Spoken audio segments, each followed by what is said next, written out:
Do ta ketë për mandat natyrisht verifikimin e pasurisë pa justifikueshme të zyrtarëve publik, duhet t'i kthehet shtetit padyshim. Faleminderit shumë Jeta, faleminderit për këtë mundësi të diskutimit në kuadër të fushatës. Përshëndetje për gjithë të pranishmit. Padyshim orientimi ynë që në mandatin e ardhshëm 4 vjeçar është në radhë të parë vazhdimi i reformave të nisura në qeverinë Kurti 2 në kuptimin e garantimit të një sistemi drejtësisë të pavarur, të paanshëm dhe efikas, me gjyqtar dhe prokuror me integritet, të cilët i përgjigjen nevojave reale dhe shoqërore të shtetit Kosovës. Do të thoja unë që orientimi ynë në fushën e drejtësisë është i përkushtuar në katër shtylla të përgjithshme. Lufta kundër korrupsionit, duke zgjeruar kapacitetet institucionale dhe duke ndryshuar bazën ligjore, siç kemi bërë dhe siç kemi nisur me zgjerimin e fushëveprimtarisë së Agjencisë për parandalimin e korrupsionit dhe të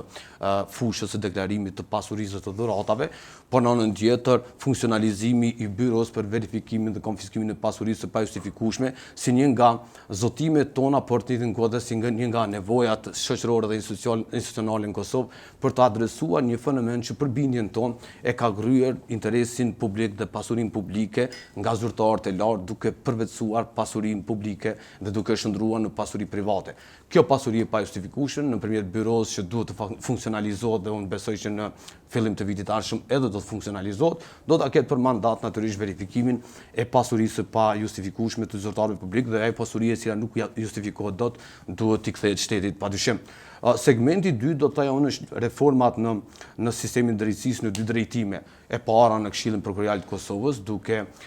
ka përcyer nga ky karakteri korporativist i Këshillit Prokurorial të Kosovës që e ka dominuar këtë periudhë, duke i shërbyer, le të themi, grupeve të ndryshme shpesh edhe të interesit brenda sistemit tonë prokurorial dhe duke e zvogëluar efikasitetin fatkeqësisht të organit akuzës për ta luftuar krimin organizuar dhe korrupsionin, dhe tashmë siç e dim, ligji për KPK-n ka hyrë në fuqi dhe efektet e para kanë nisë të, le të themi, të shfaqen, por sidomos nga janari vitit të ardhshëm do të kemi edhe përbërjen e re të KPK-s.